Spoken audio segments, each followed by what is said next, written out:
boundaries are not a cookie cutter, one size fits all kind of like, you know, this is how boundaries work.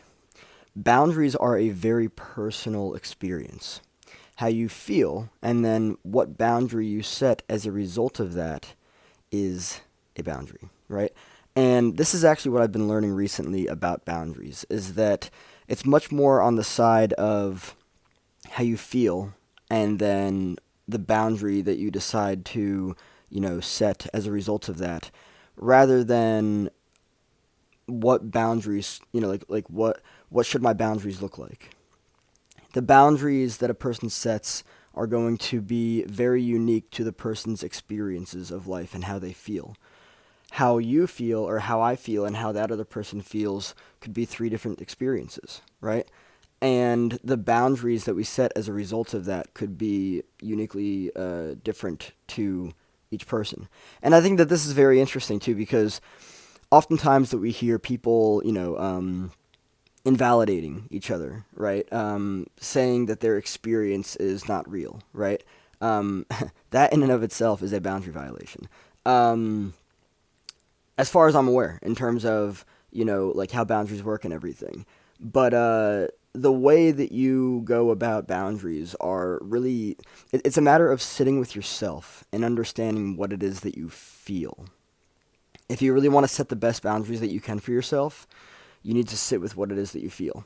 And the reason why this is so challenging for so many people is because they've been pulled so far outside of themselves, right? They've been invalidated, they've been, gaslighted and everything. It's crazy. It's absolutely wild. So a lot of people actually have a very hard time trusting what it is that they feel because they've learned that what they feel either doesn't matter or it's not real. And the more that you can sit with what it is that you feel and set boundaries accordingly, the better and stronger boundaries you'll have. The reason why, again, that this is so difficult for so many people is because they've learned not to trust what it is that they feel. Because oftentimes people just try to pull them outside of it. Oh, it couldn't have been that bad. Oh, come on, that's not real. And this, that, and the other. Gaslighting, denying their reality and stuff, invalidation, all that stuff. It really messes people up. Um, but what I've been trying to do more recently is really sit with what it is that I feel and set boundaries accordingly, regardless of what other people have to say about it. That's the reality of it. You need to set boundaries based on what it is that you feel in situations. It's much less a matter of what you think your boundaries should look like, and more so what you feel your boundaries should be.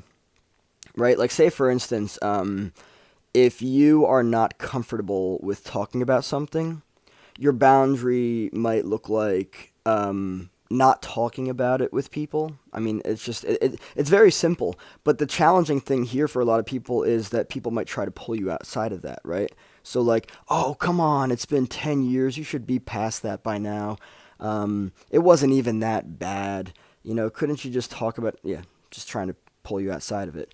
And so your boundary is real. What you feel is real. If what you want is to not talk about it, then you just set that boundary, and it really doesn't matter what other people have to say. What matters is that you know what it is that you need for yourself. Because a lot of people know exactly what it is that they need for themselves, but the challenge that they face is actually setting and maintaining the boundary. The reason why it's so challenging is because, again, they've been led to believe that what they feel is not real or that it's not valid.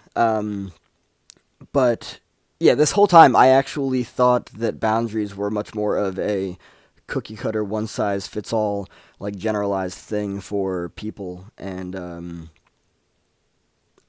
I'm just going to say that it's much more on the side of individually unique experiences of feeling, right?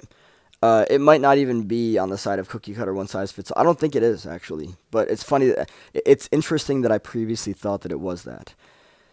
But what it really is you feel something, you communicate that, that's the boundary, right? If your boundary is that you just don't want to talk about something because it's sensitive and you're still trying to process it and you're not trying to have everyone else weigh in on it because again, like we need to sit with things, we need to feel things. And the interesting thing too is that, like, for myself personally, the way that things have gone in the past for me have been something happens in my life, and then I share that something with everyone immediately, right? Now, the way that I'm trying to go about things is if something happens in my life, I need to sit with it and take as much space as possible for myself to really process it, right? And not focus on trying to let everyone else know what's going on.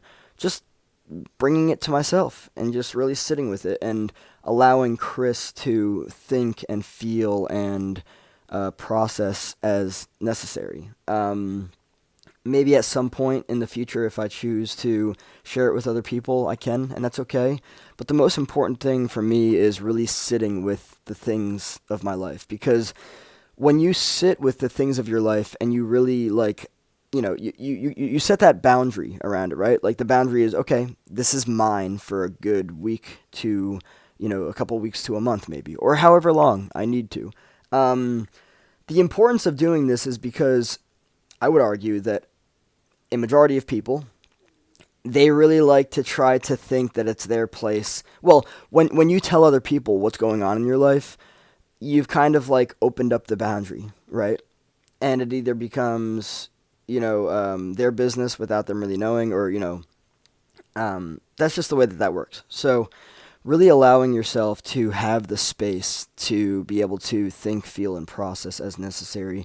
And if you don't want to, not share it with other people because you don't. And if other people are trying to pry, run. Right? That's just the way that that works. Boundaries, again, are a very personal and individually unique experience in life, and what you set is your decision. Um, if other people don't respect it, then you know who not to associate with in life. It's really that simple. Um, but yeah, in my own life, what I'm like noticing is that I need to like take as much time and space to myself to really just like feel and process and like think. And I don't need to share things with people. I don't. More often than not, what I've noticed is I really don't need other people's opinions. I don't. Because more often than not, what I have realized is that most people do not know what they're talking about. And when people try to give advice, they're usually not taking their own advice. So, yeah, no thanks. But yeah, boundaries are a very individually unique experience.